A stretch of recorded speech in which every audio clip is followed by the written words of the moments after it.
हम बात कर रहे हैं एलोरा के कैलाश मंदिर की। महाराष्ट्र में एलोरा गांव की चरणा नंदरी पहाड़ियों को काटकर तैयार की गई एलोरा गुफाओं में जो रहस्य छुपा हुआ है, आज उनके बारे में हमारे पास सफिशिएंट इन्फॉर्मेशन या फैक्ट्स मौजूद तो नहीं है। इन्हीं संरचनाओं और गुफाओं में एक मेन स्ट्रक्चर है जिसे हम कैलाश मंदिर के नाम से जानते हैं। ये आज दुनिया भर के लिए रहस्य में मंदिर बना हुआ है।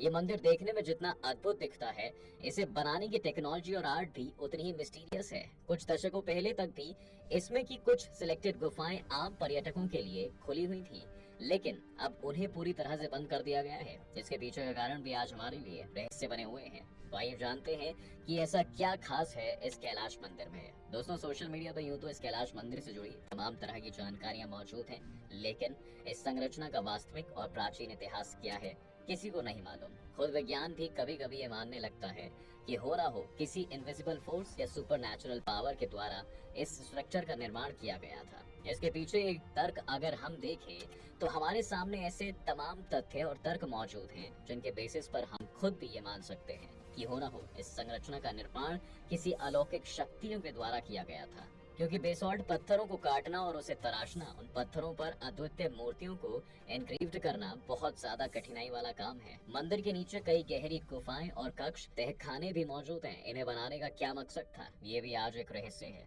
17 या 18 साल तक 4 लाख टन पत्थरों को, और वो भी 7,000 लोगों के द्वारा, और नीचे तहखाने, गुफाओं का निर्माण कार्य, मूर्तियों को तराशना, मूर्तियों को उत्कीर्ण करना, वो भी सजावट के साथ, कैसे मुमकिन हो सकता था? अगर 7,000 लोग 12 घंटे बिना रुके काम करते हैं, तब भी वे 17 या 18 साल में केवल 85,000 टन पत्थरों को ही काट सकते हैं।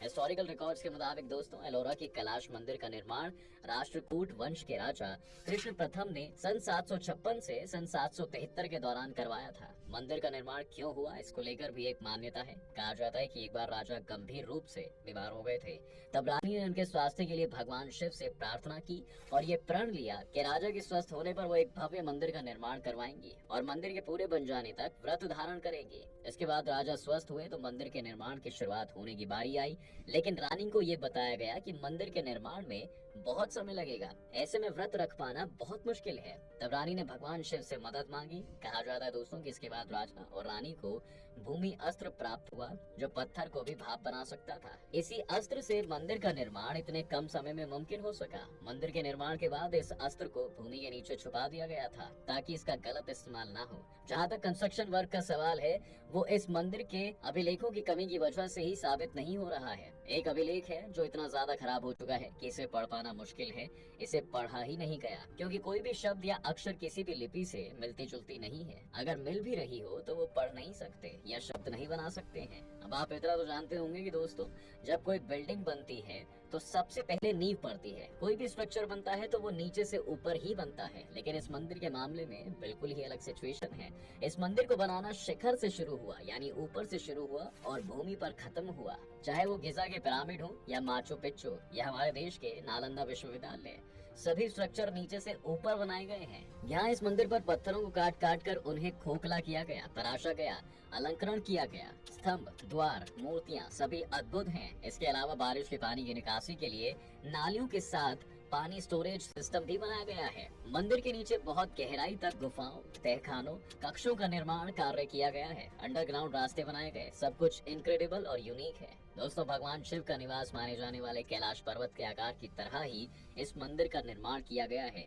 276 फुट लंबे और 154 फुट चौड़े इस मंदिर को एक ही चट्टान को तराश कर बनाया गया है। इस चट्टान का वजन लगभग 40,000 टन बताया जाता है। मंदिर जिस चट्टान से बनाया गया है उसके चारों तरफ सबसे पहले चट्टानों को यू आकार में काटा गया, जिसमें लगभग 2 लाख टन पत्थरों को हटाया गया। आमतौर पर पत्थर से बनने वाले मंदिरों को सामने की तरफ से तराशा जाता है, लेकिन 90 फुट ऊंचे कैलाश मंदिर की सबसे बड़ी खासियत है कि इसे ऊपर से नीचे की तरफ तराशा गया है। बता दें, कैलाश मंदिर एक ही पत्थर से बनी हुई दुनिया की सबसे बड़ी संरचना है।